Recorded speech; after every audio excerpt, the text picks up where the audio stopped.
c'est vous dire simplement, mesdames et messieurs, que quand vous prenez un médicament, évidemment, il est important que vous compreniez que si ce médicament est pris à jeun, le foie va prendre ça de plein fouet. Donc, d'une façon générale, il faut prendre des médicaments au moment des repas, et notamment pour l'efferalgan, et notamment pour le paracétamol, qui est un médicament qui est pris par certaines ou par certains comme des bonbons. Eh bien, le paracétamol, mesdames et messieurs, peut vous provoquer une insuffisance hépatique foudroyante, définitive, qui va nécessiter une greffe de foie. Donc, le paracétamol, c'est jamais entre les repas, c'est obligatoirement pendant les repas.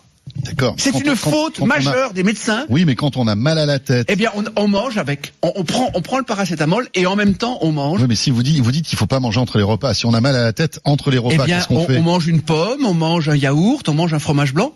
Avec, ça permet d'accompagner et de préserver le foie parce que si vous voulez, je connais des patients. En gros, pas de Doliprane à jeun, quoi. Voilà, jamais, pas de paracétamol entre les repas. Et si vous prenez un paracétamol, l'ibuprofène, même chose. C'est pareil, c'est encore pire. C'est une bombe nucléaire. Parce que c'est pas le fait de prendre un ibuprofène comme ça dans la vie. C'est quand on prend de l'ibuprofène, il y a des gens qui en prennent, mais vraiment tout le temps. Et ça, ça ne va pas. Et l'aspirine, c'est mieux ou pas ? L'aspirine, ça a surtout un impact sur l'estomac et ça fait saigner et ça peut donner des gastrites. Donc les aspirines à 1000 mg, n'en parlons pas, parce que là, non, mais on a mal à la tête, par exemple. Vaut mieux prendre. On s'éloigne un petit peu. Paracétamol, ibuprofène ou aspirine, absolument. Plutôt paracétamol. Absolument. Alors je résume.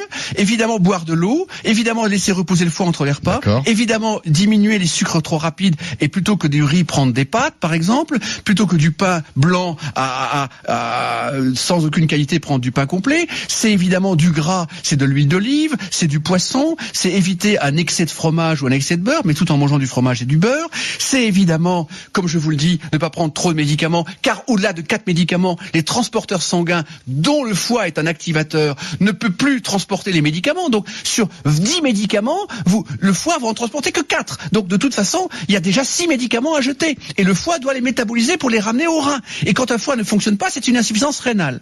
Et dernier point majeur, alors là, le 5e point, si vous voulez garder un foie, et je vais résumer le tout si vous le permettez, c'est évidemment un verre d'alcool pendant un repas. Et le foie est un organe qui ne supporte pas l'alcool. C'est-à-dire que ça détruit tous les réseaux structurants de la fonction hépatique. Et évidemment, quand les réseaux L'alcool est l'ennemi du foie. c'est le premier ennemi du foie.